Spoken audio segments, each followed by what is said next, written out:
bienvenido a otro programa más de Medicina en su Hogar.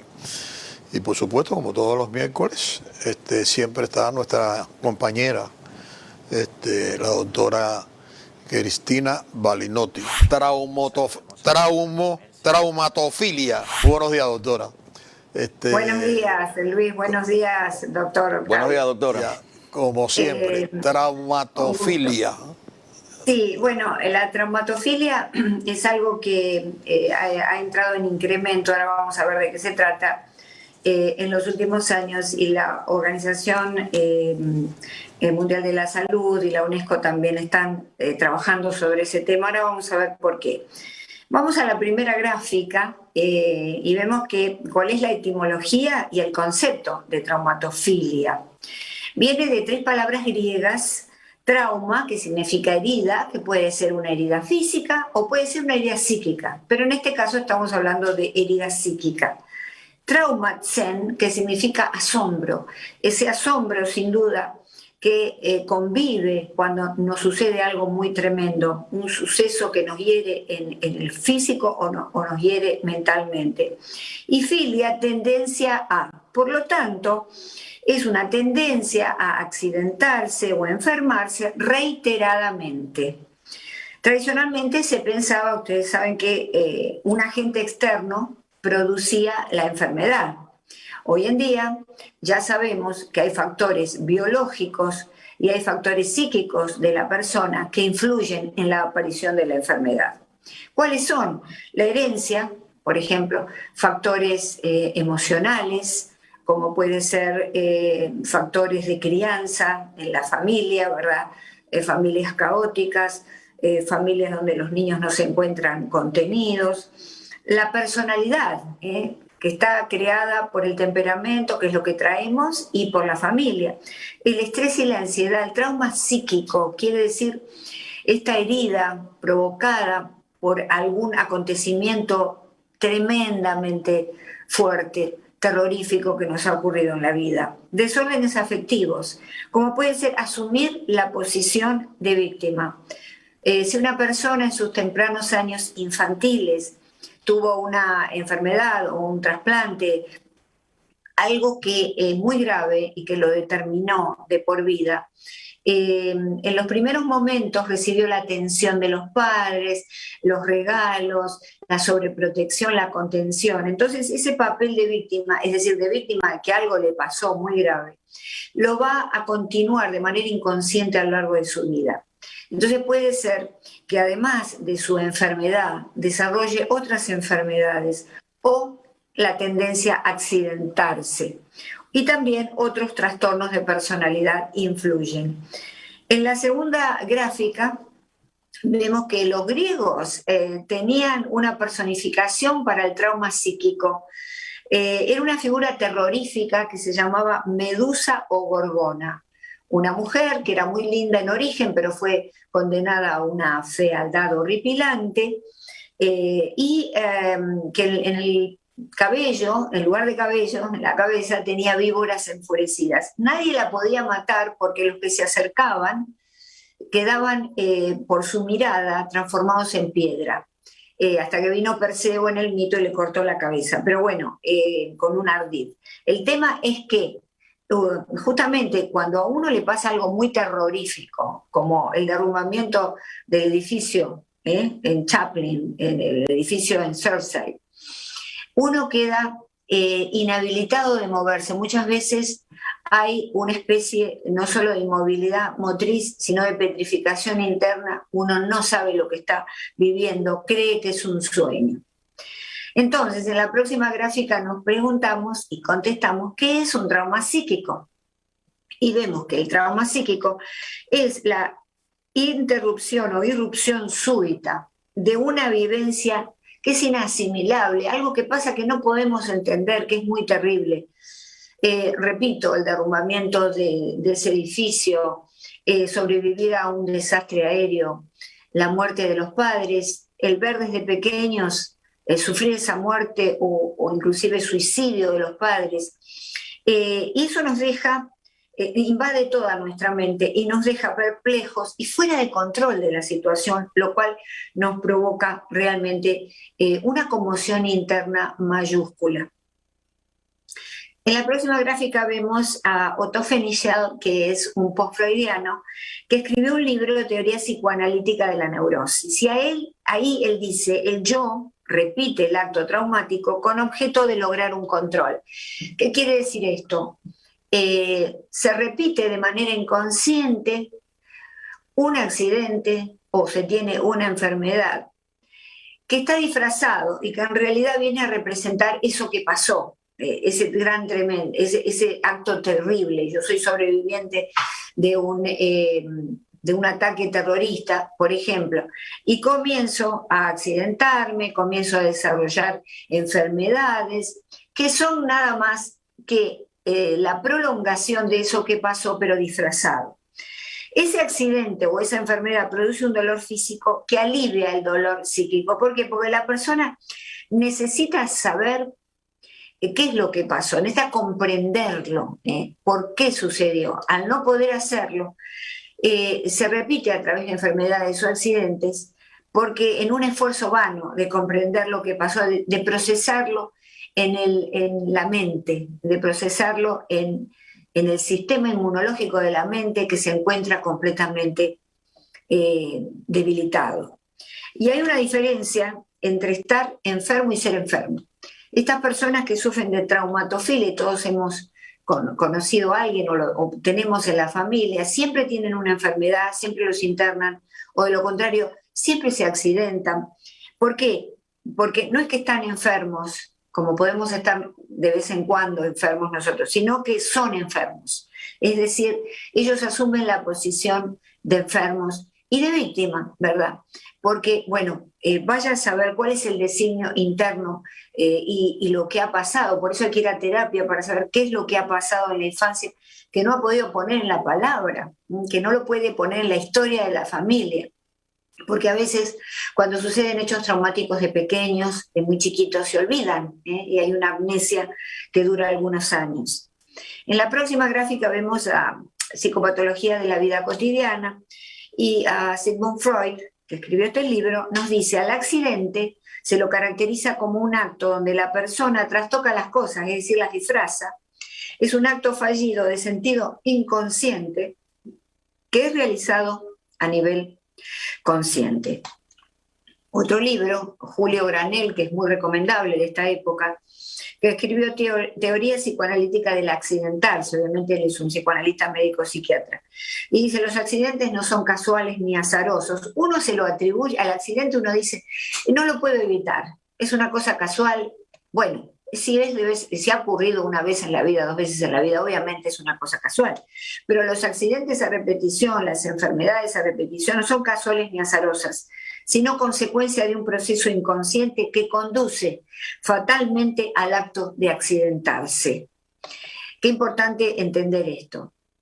Entonces, ahora, ¿cómo funciona la mente ante un trauma para llegar a un trastorno tan severo o para llegar a desarrollar esta tendencia a accidentarse? Y para eso les traje unos dibujos muy simples. Aquel que está escuchando y sea un profesional de la salud y quiera de alguna manera de la salud mental, ¿no? Entender más técnicamente esto, puede ir a mi video, La Copa de Pitágoras, el trauma frente a la mente, donde está dirigido a profesionales de la salud mental. Aquí lo vamos a interpretar de una manera simple. Imaginemos que la mente es una maceta de alfarería donde ponemos plantitas, tierra y plantitas. Entonces, ahora vamos a la próxima gráfica. Y en esta gráfica vemos esa macetita, que nosotros la regamos todos los días, un poquitito, unas gotitas de agua. Y entonces el agua penetra, nutre la planta, le hace bien, y el excedente sale por ese agujerito que tiene en la parte inferior toda macetita. Nuestra mente también tiene un lugar de entrada de las experiencias de todos los días, es decir, hay una carga normal de experiencia como hay una carga normal de agua para las macetas. Pero como la mente siempre busca economizar, mantener el equilibrio, la homeostasis del cuerpo, descarga lo que no sirve, las gotitas que están de más. Así hace la mente, descarga lo que no sirve. Y de esta manera tenemos el funcionamiento ideal. Que bueno, entre comillas, porque todos tenemos algún problema. No existe este ideal, pero se puede acercar. Ahora, ¿qué sucede si la carga excesiva, que ya sería un trauma, de agua, en el caso de la maceta, ocurre? Si le tiramos un balde de agua, varios baldes de agua a esa maceta, esos baldes de agua uno atrás de otro equivalen al trauma. ¿Qué sucede? La macetita pronto va a entrar la raíz en estado se va a pudrir, lógicamente, por exceso de agua, y se va a taponar la salida. Es decir, no podemos de ninguna manera esa gran cantidad de agua, porque fue tan grande que tapó la salida, no la podemos evacuar. Y entonces comienza un desequilibrio y un aumento de la presión en las paredes de la mente, como aumenta la presión en las paredes de una maceta por exceso de agua. El cuerpo está en desequilibrio. Y entonces, cuando el organismo, mente y cuerpo, pero en este caso el aparato psíquico, que busca siempre el equilibrio, se encuentra en este estado de desequilibrio que no puede solucionar, entra en estado de emergencia. ¿Y entonces qué hace?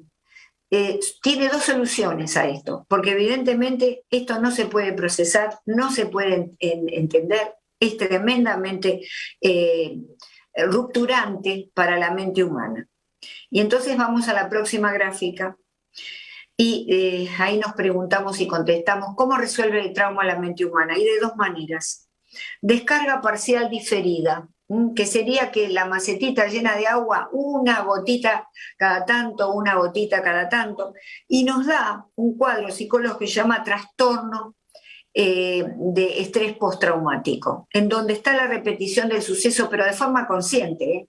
El veterano que regresa de una guerra tiene flashbacks todos los días, está de pronto comiendo y se ve en el campo de batalla cuando fue herido o cuando fueron muertos sus compañeros. Regresa, porque intenta también poder entenderlo. Es un intento fallido, ¿verdad?, de la mente, pero está tratando de comprender eso y de procesarlo en el sistema digestivo de la mente, que también tiene un sistema digestivo, como el cuerpo. Y el otro es el trastorno de estrés agudo, que es una cosa que pasa en pocos días, puede durar un mes o dos, pero también ocurre de pronto esta repetición. Cuando yo de pronto vi un accidente muy tremendo, regreso a la noche a mi casa y he visto un desastre, y entonces yo a cada rato estoy haciendo cualquier cosa en mi casa y recuerdo.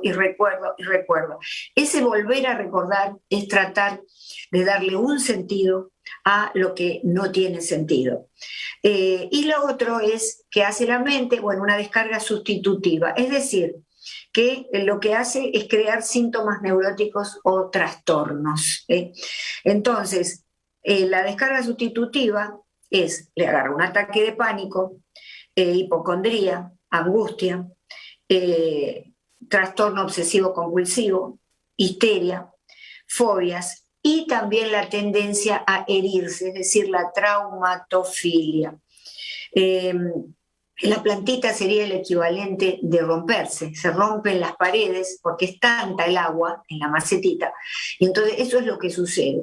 La mente se ruptura de alguna manera y comienza a dar síntomas neuróticos que así se llamaban en el pasado, hoy son trastornos de personalidad o trastornos mentales. ¿Cuál es el diagnóstico diferencial que lo tiene? Esto, como decía, está estudiado por la Organización Mundial de la Salud y la UNESCO, esta tendencia, sobre todo en niños.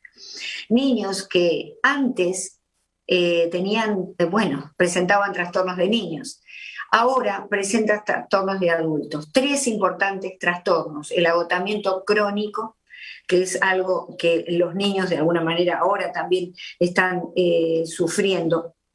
y uno de los trastornos es los accidentes, el exceso de accidentes que reciben los hospitales. Importante esto que está sucediendo en la población de los niños y que también se ve incentivado en la población adulta.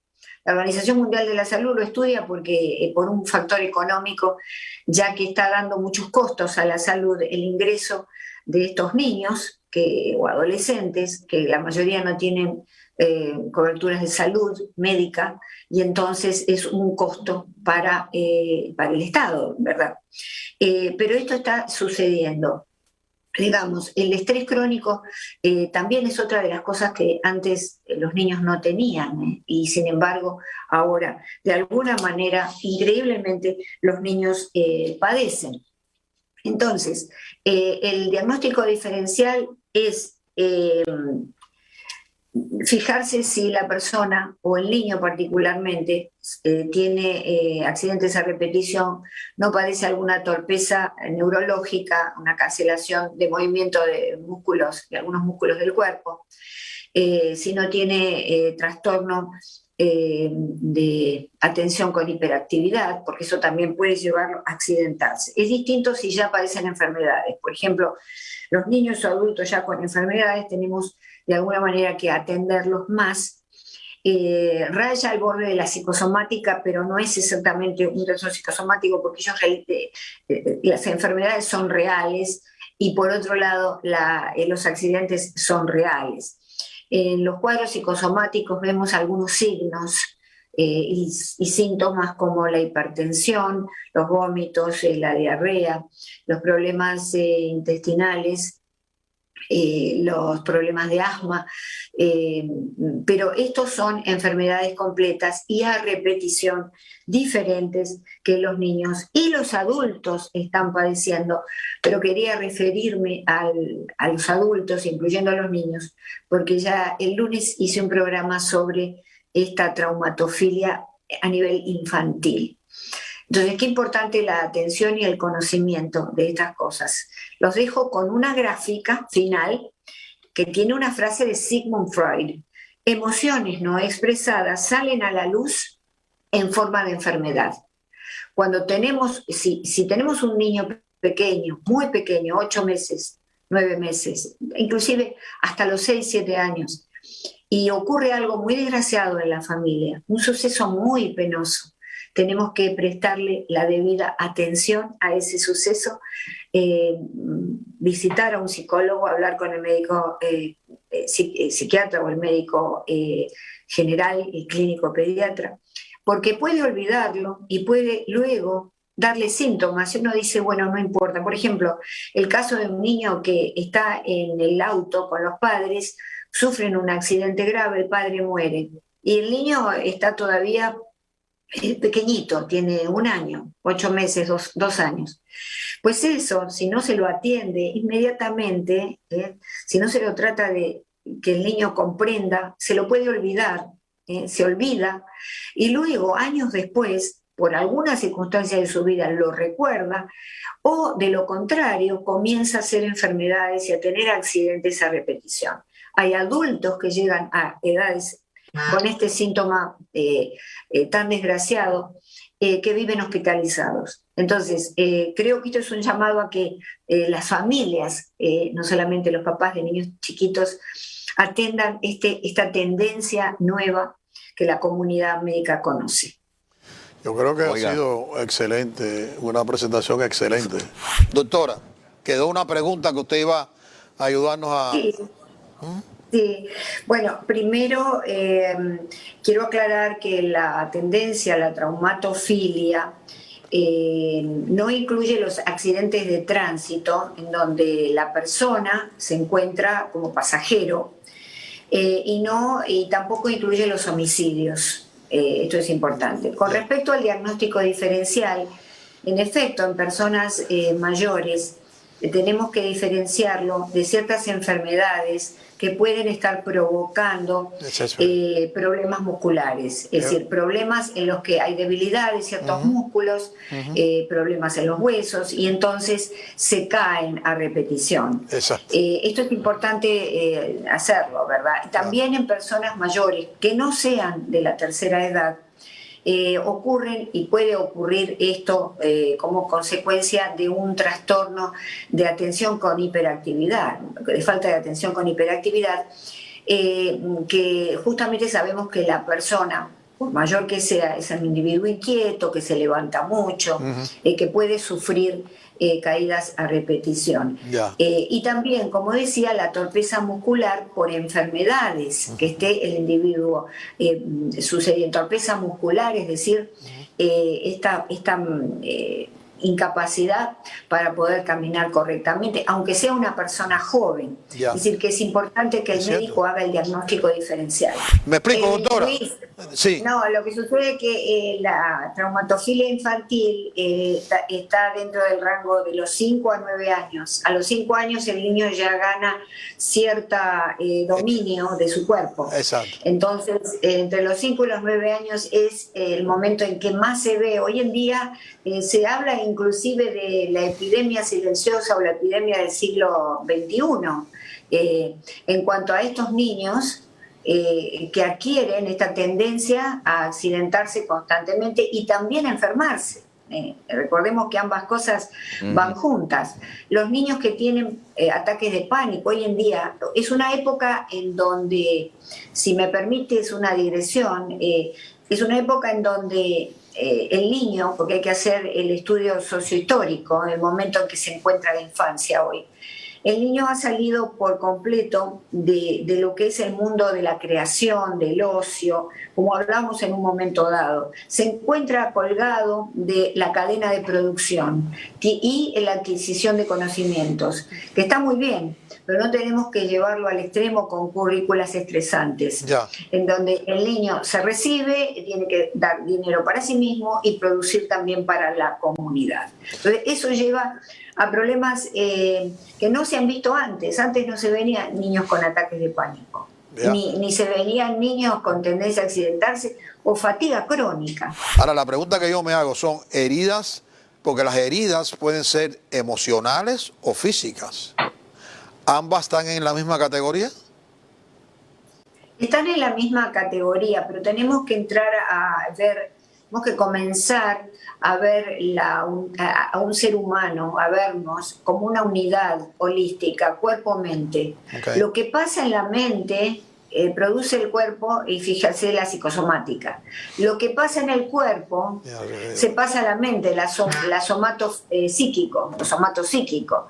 Es decir, si tú eres un jugador de alta competición, de un deporte, y te rompes una pierna y te dicen que no puedes competir más, inmediatamente eso va a ir a la mente y nos va a provocar un trastorno. Al revés, si tengo un trastorno psíquico, me va a dar una repercusión en el cuerpo. Y doctora, ¿qué hacemos? Exacto. ¿Qué hacemos? ¿Cómo podemos fortificarnos para evitar de ser una víctima de este fenómeno?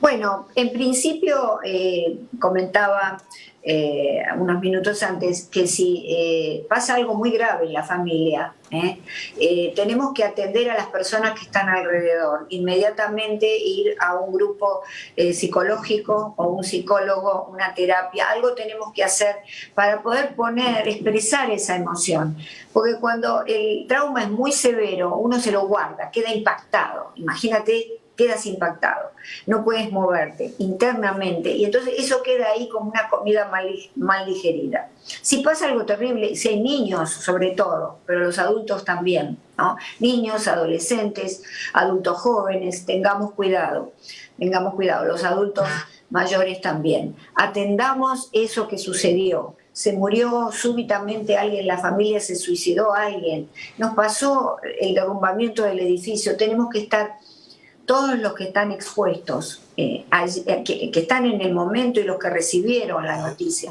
Tenemos que hablar en la familia, charlarlo. Alguien, el más fuerte, tiene que decir, Bueno, acá nos pasó algo tremendo, estamos todos sufriendo, dolientes, tienen que llorar, tienen que gritar. Yo sugiero que hagamos todo esto en una terapia de grupo, que vayamos a visitar a alguien. ¿Por qué? Porque si no nos vamos a comer eso y es un tóxico.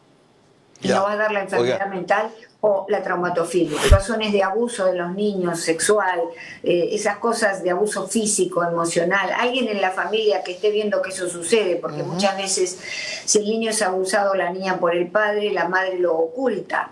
Si no lo oculta, porque no está en la misma línea de trastorno que el padre, tiene que denunciarlo y tiene que poner a su niña inmediatamente en una ayuda psicológica o un familiar que esté viendo eso. Porque los niños, cuando sucede esto en edades tempranas, tienden a olvidarlo. Es una amnesia, una amnesia selectiva en la que olvidan todo eso y luego de pronto les da el síntoma, les da la enfermedad, comienzan a accidentarse o comienzan con un trastorno de personalidad importante, empieza con una fobia, por ejemplo, que es miedo a cosas. ¿Por qué? Porque tuvieron miedo a ese padre que los abusó y ahora trasladan ese miedo, porque olvidaron ese hecho, lo trasladan en miedo a un animal, por ejemplo. Correcto. O el miedo a un objeto. Porque tienen fobia a verse encerrados y que no pueden salir. Es que esa persona en algún momento en su vida tuvo un incidente que no se lo trató para poderlo eliminar y se convirtió en un problema serio en la persona. Exactamente, claro. No es como podrías imaginar que de chiquito se quedó atrapado en un elevador. Puede ser eso, pero generalmente es otro suceso que ha sucedido. Alguien le pegó, alguien le daba penitencias intensas y lo dejaba encerrado en un dormitorio. Y lógicamente no tiene miedo a estar encerrado en el dormitorio, porque a lo mejor ese suceso lo pasó, digamos, de alto. ¿Por qué? Porque lo olvidó.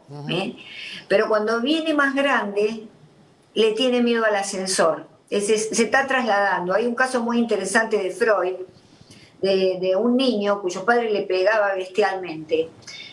Cuando fue grande, olvidó este suceso y desarrolló una fobia tremenda a los caballos. Es decir, era tal que no salía a la calle, en aquel momento había caballos, ¿no? En la época de Freud todavía. Y entonces y no salía a la calle hasta que gracias a la terapia lo atiende Freud y le hace esa psicoterapia y descubre lo que había pasado, porque a través de la hipnosis el inconsciente aflora y pudo recordar. Cuando recordó lo que le pasó, lo puso en la palabra y dijo, ay, es cierto, lo puso en su historia, mi padre me pegaba bestialmente, se le pasó el miedo a los caballos. Que se dé cuenta, ¿no? Por hipnosis o porque se acuerde del evento ese traumático en su vida, eso se puede conquistar, tratar claro. Y eliminar o conquistar esa fobia o ese miedo. Sí, por supuesto. Claro. A través de la psicoterapia hay muchas formas de tratarlo, muchas maneras de hacerlo, pero sí, desde ya, el fin de la psicoterapia es eliminar la fobia. Es al principio neutralizarla, después desensibilizar, si es el miedo a los caballos o, por ejemplo, ir acercándose lentamente. Hoy salgo, es todo un acompañamiento que inicia el psiquiatra, el médico psiquiatra, con la familia, ¿verdad? Entonces se lo acompaña lentamente a acercarse, eso se llama desensibilizar, es decir, acercarse al objeto, al caballo en este caso, que le da miedo. Entonces y tiene que empezar a darse cuenta que lo que a él le tuvo mucho miedo era esas golpizas, no al caballo. Entonces es allí donde se abre la luz. Por eso es tan importante tratar las fobias, tratar los trastornos de ansiedad, porque están en el corazón de lo humano, porque son muchos los niños que han padecido problemas. Por ejemplo, hay otro caso de Freud interesante, que se ve en la consulta habitualmente hoy en día, ¿no? Una hija debe cuidar a su padre moribundo por muchísimos meses, ella sentada siempre, la mayor parte del tiempo al borde de la cama, sosteniendo con su brazo derecho la mano del padre, porque no quería dejarlo solo, sabía que estaba muriendo. Ese dolor fue muy intenso luego que murió. Y al poco tiempo desarrolla eso se llama histeria de conversión, ¿no? Convirtió ese síntoma, ese dolor en un síntoma. Comenzó con problemas de inmovilidad en su brazo derecho. Y eso la discapacitaba muchísimo, hasta que lógicamente Freud, y hoy en día se tratan de ese tipo de cosas, aquellos que están a favor del psicoanálisis, que es lo más adecuado, que la época de hoy es muy rápida para el psicoanálisis, pero es lo más efectivo porque va al fondo a las causas. Descubrí justamente, puede ella decir, yo sostuve la mano de mi padre, entonces por eso estoy haciendo esta histeria de conversión, que es justamente convertir un hecho muy doloroso en un síntoma físico. Para poder ayudar a la gente que está en esa situación, a las personas que están en esa situación. Bueno, con todos los recaudos necesarios, si la persona lo considera así, porque bueno, estamos en un país de libertad, en medio de esta pandemia, tratar de verse con personas que se quieren de a una. Veo, por ejemplo, me encuentro con alguien, si tengo mucho miedo, pues me pongo a distancia, pero le doy una mano, pero lo toco. El contacto físico desarrolla una serie un cóctel de químicos positivos para el cuerpo y benéficos, que nos curan, entonces que nos curan. ¿Por qué las personas que están con grandes problemas de relaciones, que viven solos, que se llevan mal con todo el mundo, viven enfermos? ¿Y por qué las personas que tienen una familia adecuada y están en paz con su pasado, y reconocen lo que les ha pasado, viven bien? Porque justamente ese cóctel que hay. Entonces, acerquémonos. Si tenemos miedo, con todos los recaudos necesarios. Si no tenemos miedo, solamente vamos con una máscara, lo ideal en este momento es poder reencontrarse con esos seres queridos. Si no lo podemos hacer por recomendación médica o porque tenemos mucho miedo, bueno, debemos escribir cartas, como eran antes. Vamos a enviarle cartas a las personas que amamos. Además de verlas fríamente, como indicas tú, pero algo a mano, escrito, que hacen muy bien. Tú sabes que toda esta correspondencia epistolar que ya no existe más, porque ahora ni siquiera tenemos los textos, pero son mensajes cortos, mensajes robotizados. Sí, porque no queremos leer mucho, y a veces el contenido es excelente. Hay que leer porque favorece todo el sistema cognitivo. Hay que escribir a mano porque favorece la memoria, favorece la creatividad. Poder tener ese contacto físico, yo creo que eso es vital para el ser. Exacto, fíjate que ahora nos encontramos, si tú y yo, si yo estuviera ahí en el estudio, nuestra primera conducta sería abrazarnos. Claro que sí. Porque es una cuestión humana, que estamos evitando, que estamos restringiendo, y entonces eso tenemos que tratar de neutralizarlo acercándonos en un medio tiempo, digamos, en un medio espacio, para poder sentirnos mejor, porque si no, esto también, si vemos en personalidades con cierta herencia a trastorno mental o con una vida difícil, esto puede llevar al desarrollo de trastorno, ya lo está haciendo, el trastorno psicológico, y también de enfermedades a repetición. La traumatofilia no se ve porque uno dice, pobre persona, siempre le pasa lo mismo, mirá qué desgracia tiene. Y nadie piensa que hay causas internas que se pueden llegar a neutralizar y a solucionar.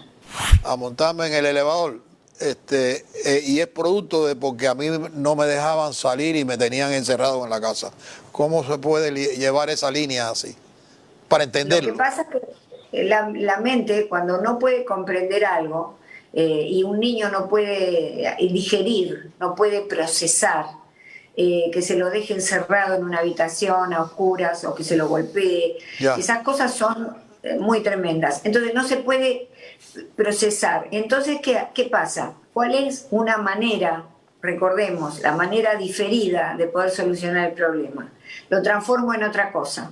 Entonces lo transformo en algo que no me da tanto dolor, pero al mismo tiempo me discapacita. Es un síntoma, es la punta del iceberg de todo eso que está oculto adentro y que tiene que salir a la luz. Entonces, la mente en un primer momento se ocluye, como la macetita que le tiran varios baldes de agua. Entonces, se ocluye, se rompe, y entonces necesita solucionar ese problema. Y crea un síntoma, Claro. Crea un miedo, porque fobia viene del latín que significa miedo, es el miedo a las cosas, a ciertos objetos, a situaciones. Son múltiples las fobias. Hay No, yo me imagino que, personas por ejemplo, usted mencionó el edificio que se derrumbó. Yo me imagino que muchas de esas personas, si se tienen que mudar para otro lugar, van a estar pensándolo muy, muy en serio si se mudan para un... Claro, pero tienen antes que al mismo tiempo que se mudan, tienen que ir justamente a resolver el tema con toda la familia. Ya, Sí. Excelente. Recordemos, emociones no expresadas que salen a la luz en forma de enfermedades. Muchas gracias, doctora, como lo hace usted todos los días por todos los medios de comunicación, sin lugar a dudas.